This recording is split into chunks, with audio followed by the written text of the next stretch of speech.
Libertad de hacer lo que yo quiero y que me gusta hacer, poder enseñar, capacitar, mentoría. Tú tienes que decidir tu camino, de lo contrario pierdes libertad. Y cuando se maneja un vehículo, por ejemplo, cumplo las reglas, cumplo las normas, pero eso no quita que uno decide cómo moverse y cuándo moverse. He logrado hacer lo que me gusta y pasarlo bien, que es bueno. No cierren puertas porque crean que no pueden. Todo se puede aprender. Buenos días, buenas tardes, buenas noches. Tertulias organizacionales con Olga les da la bienvenida. Bueno, estamos continuando con el capítulo de la semana anterior, agradeciendo a Changán de todas maneras por el auspicio que nos da y agradecerle a Graciela Trincao Sepúlveda, o María Graciela Trincao Sepúlveda. Mi mamá estaría feliz que hubieras dicho así. Es que así se tiene que decir el apellido de la mamá, es importante. Y el María, te aseguro que... También es por mis abuelas, así porque que por eso es por te las digo. abuelas, entonces hay que decirlo. Y nosotros hablamos en la semana pasada de People Analytics. Vimos para qué es lo que es, para qué sirve, y nos quedamos en que habían datos que eran operativos, estratégicos y de percepción. Pero fíjate que tengo la percepción ¿Ya? de que yo me encuentro en algunas organizaciones con que el área de recursos humanos o personas, como quieran llamarle, porque esto es típico, yo soy más antigua, por eso que digo recursos humanos. El área de recursos humanos muchas veces no está al lado de las gerencias importantes, porque no, es como más de nivel operativo. ¿Ya? Hay otras empresas donde trabajan más. ¿Qué opinas tú de eso primero? Yo creo que ese es un dolor y una oportunidad que tenemos en el mundo de recursos humanos. Voy a hablar de recursos humanos en su más amplio espectro también para que no nos enredemos con el concepto. Porque yo creo que con la pandemia, de hecho lo habíamos hablado de la pandemia algo en el podcast anterior, también las áreas de personas se visibilizaron muchísimo. Claro. Porque hubo que aprender muy rápidamente a tener nuevos esquemas de trabajo, a que las personas aprendieran a funcionar de una manera distinta. Que trabajaran de forma diferente. Y que los líderes, las jefaturas, lideraran de una forma distinta y los negocios siguieran funcionando. Y como que ahí apareció en todo su esplendor, mucho más aún las áreas de personas. Pero efectivamente hay mucho camino todavía por recorrer, con lo que tú dices. De hecho, hay un dato que a mí me dejó, lo leí el otro día y me dejó profundamente reflexionando, un dato de Deloitte del informe del cierre del 2023 que salió recién el año pasado, que señalaba que cerca del 22% de los líderes de recursos humanos creen que los datos, que la información que manejan no impacta, logra impactar el negocio. Solo el 22% cree que sus datos impactan el negocio y todo el resto no. Entonces, creo que la brecha que hay es muchísima en términos de cómo entender que desde el rol que nosotros ejecutamos, y digo nosotros porque yo me siento una líder de recursos humanos también, desde lo que ha sido mi trayectoria, podemos generar los mecanismos y las herramientas necesarias para ser los movilizadores del negocio que el negocio requiere como parte fundamental de ello. Sí, yo creo, o sea, casi lo que tú estás planteando es que casi el 80% de los líderes de recursos humanos creen que sus datos no mueven la aguja en términos del negocio. O sea, entonces no se sienten estratégicos, no se sienten relevantes y no han tomado el toro por las astas, como se dice, ¿no? Porque aquí el impacto que se genera es altísimo. Total. Y yo creo que fíjate que acá parte, si nos vamos como a hacer un poquito doble clic, yo creo que esto tiene que ver con que los líderes de recursos humanos tenemos que aprender a hacernos preguntas. Más allá de administrar los procesos que administramos y asegurar la continuidad operacional de la organización en sus distintas dimensiones, etc., pero tenemos que aprender a poder hacer las preguntas de cuáles son los problemas que el negocio hoy día requiere resolver.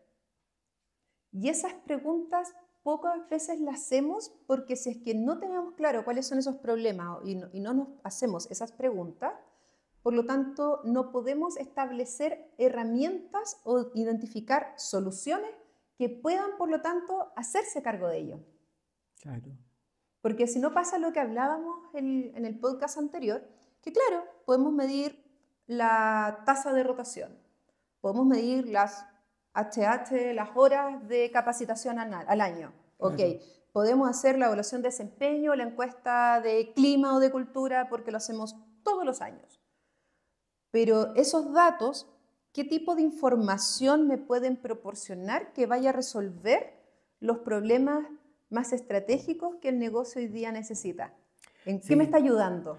O sea, si nosotros no vemos eso, estamos perdiendo, dejando de ganar, vamos a decirlo así, porque objetivamente cuando uno mira una organización, la está mirando estratégicamente de cómo yo me posiciono frente a los demás. Ahora, el producto es una cosa, lo que hacemos es el producto, pero, o los servicios que damos, los podemos estandarizar, todo lo que tú quieras. Pero resulta que si tú no tienes a las personas adecuadas logrando ese producto, ese servicio, o sea, desastre. Mira, las decisiones estratégicas que tú dices a nivel de negocio se van a tomar igual. Sí. La alta gerencia, en los comités ejecutivos, donde incluso somos parte los líderes de recursos humanos, vamos a tomar las decisiones que tenemos que tomar igual. Si el tema es sobre qué información se va a proporcionar o qué dimensiones de información se van a proporcionar para tomar esas decisiones. ¿Van a ser solo las informaciones financieras? ¿Van a ser solamente las informaciones de producción? ¿Van a ser las informaciones solo de cómo está el mercadeo, cómo está el mercado operando la competencia? Y cómo la dimensión, por lo tanto, de persona también proporciona información para que complemente estos análisis y sea parte de esta toma de decisiones que se va a tomar igual. Exacto. Fíjate que ese es un comparativo con el clima, porque uno podría decir ya, estación, verano, invierno, otoño, etc. Entonces, estamos ahora en otoño, tenemos que tener frío, tenemos que tener esto, tenemos que tener... Esas son las características. Y si hay mucho sol, eso es un evento extraordinario. O sea, no tiene que ser así, pero ya pasó. Entonces lo mismo pasa con la gente, o sea, con las personas dentro de la organización. Son tan importantes como todo, es estratégico. Y el problema está en cuando nosotros no tenemos esta visión de largo plazo. A mí eso es lo que más me preocupa cuando estamos hablando con la gerencia.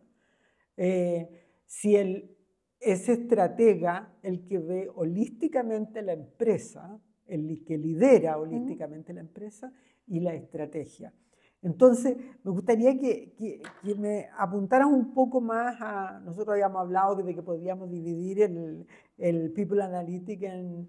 indicadores estratégicos, operativos, percepción, etcétera. Entonces ya, vámonos al estratégico, porque a mí me encanta la estrategia. Vámonos para allá. Es una deformidad profesional. Claro. Mira, ahí es súper importante que nosotros podamos entender, de acuerdo a cada negocio, cada industria, cuáles son las variables claves que se mueven en esa naturaleza de negocio. Ya. Porque, por ejemplo, cuando, no sé, yo trabajé muchos años en minería, por ejemplo.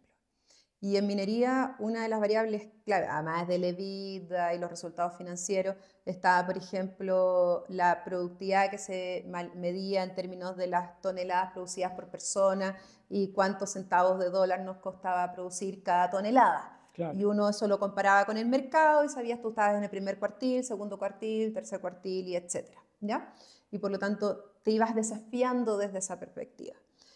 Cada negocio tiene esos 3, 4 KPIs clave que no son propios de tu empresa, sino que son de cómo se mueve la industria. De la industria. Entonces, perfecto. Tenemos que partir los líderes de recursos humanos entendiendo en qué industria estamos y cuáles son esos KPIs primero que se están moviendo, porque si no, de ahí ya estamos mal georreferenciados, ¿ya? Luego, entendiendo eso, por lo tanto, podemos establecer cuáles son los KPIs más estratégicos de nuestro negocio. Ahora, hay algunos que son más bien transversales. Cuando estamos hablando de productividad, nos encanta hablar de productividad, pero por Dios que somos malos para saber cómo medir y cómo hacernos cargo de medir productividad. Entonces, ahí, por ejemplo, es súper importante entender de qué tipo de industria o qué tipo de negocio estamos y luego cómo esto lo bajamos en las distintas áreas, porque me encanta decir que puedo medir productividad, pero si no sé cómo eso traducirlo, si no sé si en mi negocio esto se mueve en la minería, era por tonelada métrica fina producida y por centavo de dólar de tonelada, pero eso no es como se mueve el retail. Claro. No es como se mueve, por ejemplo, o las empresas de software. Claro. Entonces, tenemos que entender desde ahí y luego en un área, por ejemplo, y aunque esté en el retail en una determinada área, cómo yo mido la productividad de un área operacional no es la misma de cómo se mide, por ejemplo, en un área de staff. Entonces, tenemos que entender cuáles son los delivery, los productos, los resultados clave de cada uno de los procesos core, los procesos claves que conforman mi organización. O sea, ustedes lo que tienden a hacer en este sistema es ir como desglosando, desmenuzando, de tal forma de saber, ya, yo necesito este KPI, pero de ahí voy a verlo, cómo actúa en distintas áreas de la organización o cómo actúa en distintas industrias, cómo nos estamos, o sea, nos vamos midiendo. Primero no tenemos que medir con la industria, pero también no tenemos que medir con respecto a nosotros mismos, porque podemos ser los más grandes de la industria y podríamos sentarnos en los laureles. Mira, eso es súper importante. Nosotros hoy día, de hecho, desde Codify, nosotros tenemos hoy día más de 130, 140 empresas que son clientes recurrentes nuestros y que tenemos, por lo tanto, toda la información codificada, anonimizada, etcétera, que a nuestros mismos clientes les permite tener los benchmarks en línea. Hoy día partimos con el tema de los benchmarks salariales y esto a colación de lo que tú dices, porque, por ejemplo, si tú en una discusión, conversación que tengo permanentemente con nuestros clientes, si tú estás en una organización y cuando quieres saber, por ejemplo, cómo armar tus bandas salariales para competir con el mercado, y me dicen, ¿sabes qué, Graciela? Es que yo quiero compararme con esta empresa que es de mi mismo tamaño, de mi misma industria, de mi mismo tema, y yo le digo, pero ojo, ¿para qué? Porque mientras más acotas, más segregas, es menos datos, menos representativo, tiene distintas características estadísticas. Y, por ejemplo, tienes que entender en qué parte de la organización te conviene y en cuál no. Para tu área de staff, para tu área de administración y finanzas, de recursos humanos, de tecnología, que tú vas a reclutar de cualquier industria, tú tienes que compararte y competir con el mercado general. Lógico. Porque a ti la gente, las grúas, te pueden venir a levantar tus talentos de cualquier industria y no necesariamente del que es lo más igual a ti. Pero en tu proceso core, por ejemplo, si eres de un área productiva, claro, ahí podría valer la pena segregar. Entonces hay que entender bien cuándo vale la pena segregar, cuándo vale la pena tener una mirada más amplia. Pero volviendo al inicio, lo importante es que para poder hablar de KPI de estratégico y poder conformarlos bien, tenemos que entender cuáles son esas variables claves que queremos medir y cuáles son los datos que realmente tenemos como organización para eso. Tenemos que juntar esos dos puntos. Ya. Y la búsqueda de nuevos indicadores. ¿Qué está pasando ahora? ¿Qué está de nuevo en el mercado? ¿Qué te ha llamado la atención o qué se pregunta?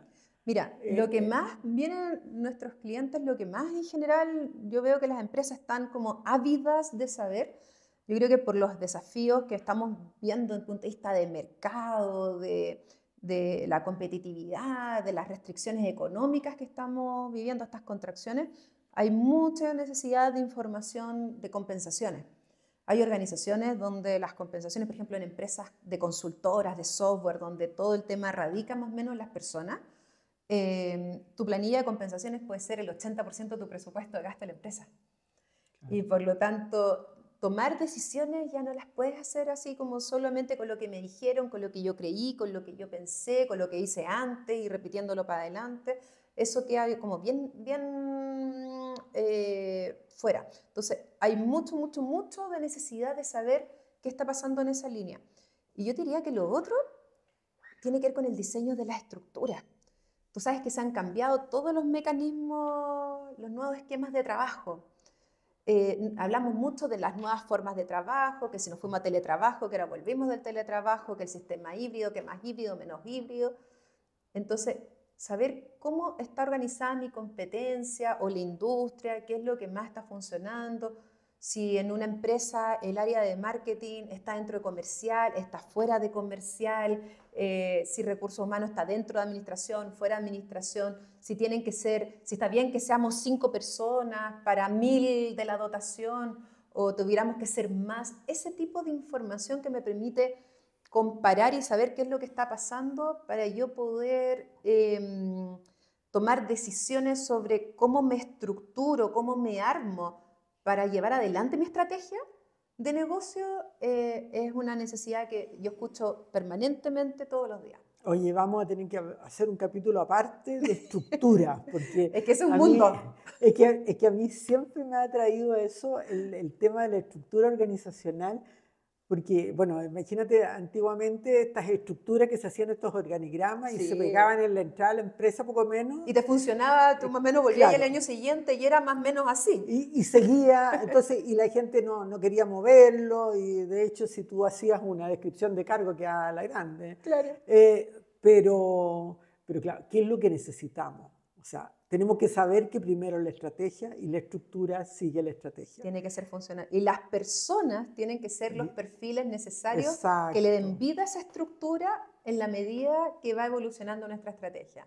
O sea, estrategia básico. Y esta área de People Analytics, oye, un desafío interesantísimo. Tal cual. Graciela, te agradezco enormemente que hayas venido. A todos los que nos escuchan, espero que sigan en YouTube y en Spotify nuestras tertulias. Y te dejo desde ya invitada para que hablemos uno solo de estructura. Me encanta. No, tomadísimo. Va a ser muy entretenido. Ya. Listo. Buenísimo. Para ver qué embarrada tenemos. Sí, y cómo evolucionar. ¿Cómo podemos mejorar? Sí. Porque yo también me puedo haber quedado en el pasado. Así que es interesante ver qué es lo que está pasando ahora. Excelente, ¿no? Feliz de conversar. Listo. Bueno, tus datos. Sí, yo los dejo invitados. Si quieren conocer más de mí, de lo que estamos haciendo, de tu empresa, pueden seguir efectivamente en LinkedIn, Graciela Trincado. También tenemos muchísimos también seguidores por Codify Analytics en LinkedIn, Instagram también. Y dejarlos invitados a los que quieran conocer más del mundo de People Analytics también al curso abierto que me invitaron a hacer en la Universidad Adolfo Ibáñez. Estamos partiendo ya ahora en este mes de mayo con un primer curso y se va a repetir también en el segundo semestre, así que quienes quieran conocer ahí también pueden ahondar un poco más. Listo, todo el mundo invitado. Buenísimo. Muchísimas gracias. Muchas gracias a ti. Nos vemos.